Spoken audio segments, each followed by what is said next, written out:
Most gardeners are, well, obsessed with yield per harvest, and that's exactly why they stay broke. They focus on how much a plant produces once, instead of how often it can produce, how long it lives, and how efficiently it turns space into repeatable income.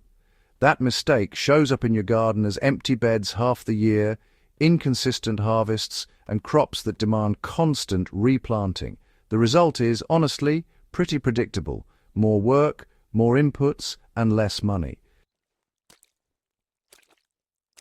The plant that quietly outperforms almost everything else in a small space isn't tomatoes, it isn't kale, and it definitely isn't maize.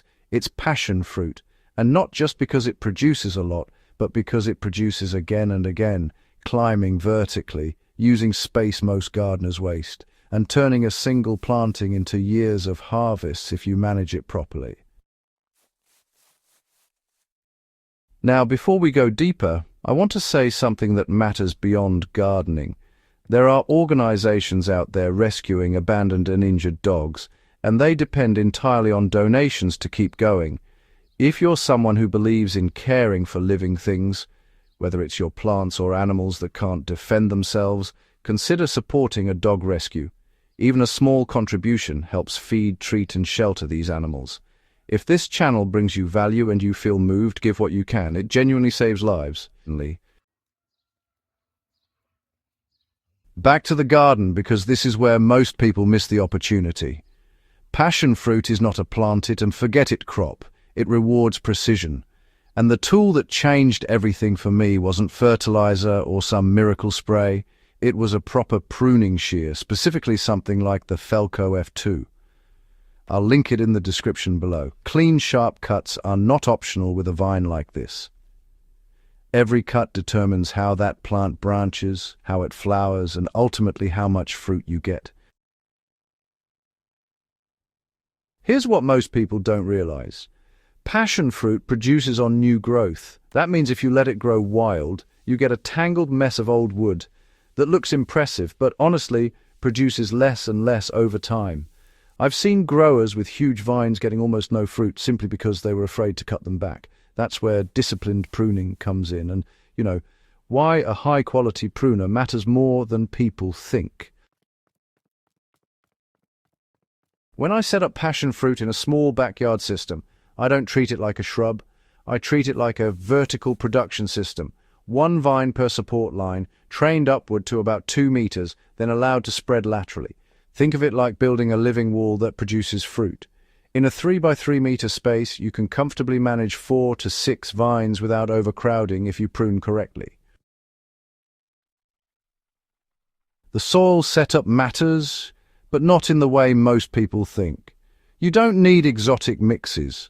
What you need is drainage and consistency. A blend that works reliably is about 40% loamy soil, 30% well-decomposed compost, and 30% coarse sand or small gravel. Passion fruit hates waterlogging more than it hates nutrient deficiency. If the roots sit in water, you'll lose the plant faster than any pest could kill it. Now here's where the income side starts to make sense. A single healthy vine can produce anywhere between 150 to 300 fruits per year under good conditions. In local markets, even at a conservative price, that adds up quickly. Multiply that across several vines in a small area, and suddenly you're not just gardening, you're running a micro-production system. But the real leverage comes from timing and consistency. Most growers harvest in bursts because they don't manage flowering cycles. With strategic pruning using something like the Felco F2, you can stagger growth.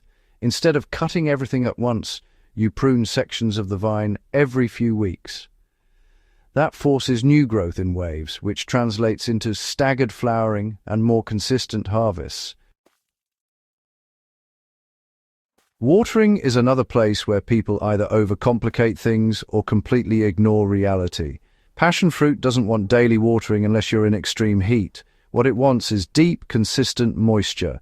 In a typical setup, watering deeply every 3 to 4 days is better than shallow daily watering. The roots grow deeper, the plant becomes more resilient, and fruit quality improves. In hydroponic systems, the same principle applies, but in a controlled environment.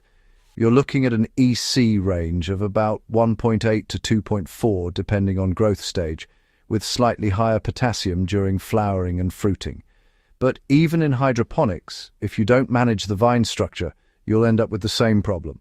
Too much vegetative growth, not enough fruit.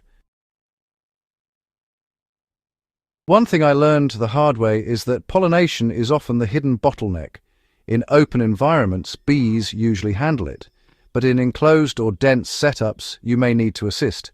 A simple manual pollination routine in the morning can dramatically increase fruit set. It's not complicated, but it's one of those details that separates average growers from serious ones. Let's talk about pests, because this is where many people panic and start spraying everything. Passion fruit is relatively hardy, but it does attract aphids and mites under stress. The key word is stress. Healthy, well-pruned, well-fed plants are far less vulnerable. I've seen people blame pests when the real issue was overcrowding and poor airflow. Again, this comes back to pruning. Clean cuts, proper spacing, and airflow reduce pest pressure more effectively than most chemical solutions. And this is exactly why I keep coming back to the importance of a reliable pruning tool. When you're making dozens of cuts across multiple vines, you need precision and consistency. A dull or cheap pruner crushes stems instead of cutting cleanly, which opens the door to disease. With something like the Felco F2, every cut heals faster and the plant responds the way you expect. Now let's address the $7,500 claim, because numbers matter. If you're managing, say, 20 productive vines in a well-organized small plot, each producing an average of 200 fruits annually, that's 4,000 fruits. Even at a modest price per fruit, the math becomes very real. And that's without scaling vertically or optimizing spacing further. But the real advantage isn't just total output, it's efficiency. You're not replanting every season, you're not constantly buying seeds, you're managing a system that improves over time if you treat it right. That's the difference between gardening as a hobby and gardening as a serious production method. There are trade-offs, of course. Passion fruit requires structure. You need trellises, supports, or some form of vertical system. It also requires attention. If you ignore it for weeks, it will overgrow and become harder to manage. But compared to annual crops that demand full resets every few months, this is a much more stable system. One of the most overlooked techniques is renewal pruning.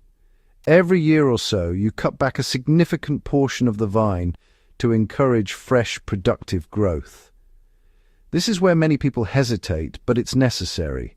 And again, having a dependable tool makes that process far less intimidating. In raised beds, the same principles apply. Keep spacing controlled, train vertically, and don't let the plant sprawl across the ground. Ground contact increases disease risk and reduces airflow. You want the plant elevated, organized, and easy to manage. What separates the growers who actually make money from this plant is not secret fertilizer recipes or expensive systems. It's discipline, consistent pruning, consistent watering, and understanding how the plant behaves over time. That's it. If you take anything from this, let it be this. Stop thinking in terms of single harvests. Start thinking in cycles, systems, and long-term output. That shift alone changes how you approach every plant in your garden. And if you're serious about getting the most out of something like passion fruit, don't underestimate the small tools that make a big difference. A precise cut at the right time can determine whether you get a branch full of fruit or a season of wasted growth. If this kind of practical, experience-based growing is what you're looking for, subscribe and share this with someone who's ready to take their garden seriously. Better food doesn't come from guesswork. It comes from understanding and applying what actually works. And sometimes it starts with something as simple as the right pruning shear in your hand.